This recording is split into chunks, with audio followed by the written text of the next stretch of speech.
So the question is, for what minimum value of m1 will the block of mass m just leave the contact with the surface?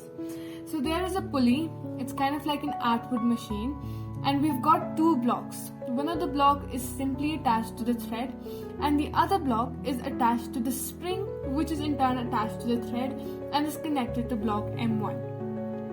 The question asks for the minimum weight of this block m1 such that this block m will break off the ground. Now, this basic question utilizes the concept of work energy theorem as well. We know that this block is going to have some weight that's going to act vertically downwards, and that weight is going to be m1g. When this block will have a higher weight than this m, what's going to happen is this m1 block is going to move vertically downwards, and it's going to cover a certain distance x. At this certain distance x, this m will break off the ground.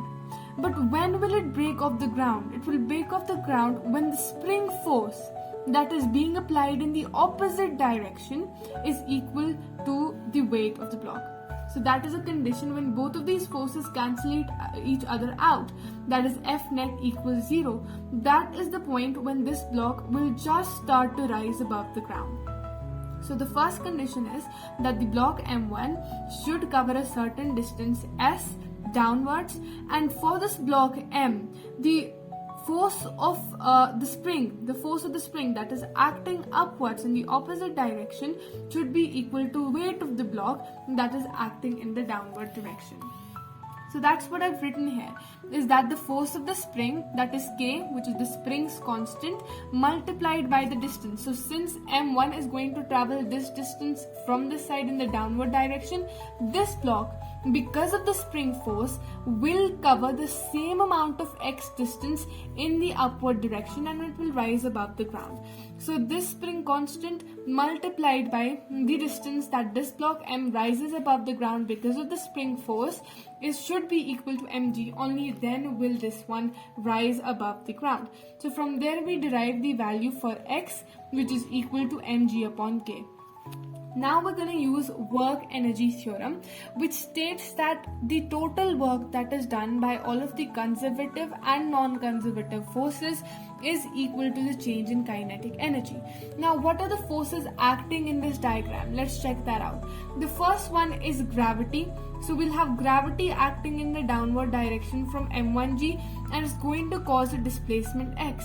And the second work is going to be done by the frictional force, and is going to be done by the spring force, and we know that the work done by the spring force is minus 1 by 2 kx square. So applying the same amount of knowledge in the work energy theorem, we get that the work done by gravity, that is m1gx. Now we've taken the positive sign because the block is moving downwards and the gravity is applying downwards. So since the gravity and displacement are in the same direction, so positive work done is done by the gravity.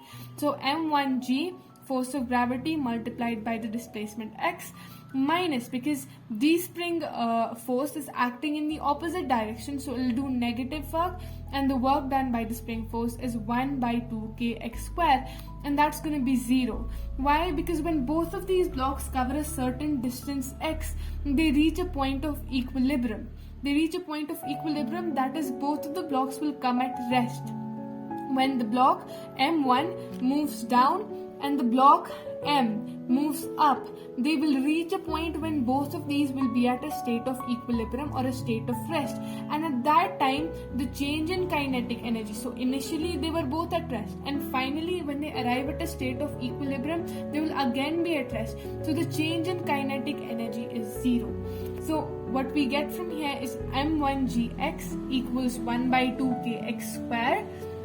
We cancel this x from here with the square on x on the other side, and we cancel g from here, because what we did is that we replaced this x with the value that we had found earlier, and we replaced this x with mg upon k.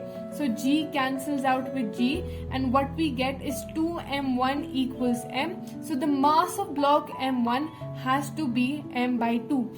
So the mass of this block m1, when it will be twice the mass of m2, only then will the mass m rise above the ground.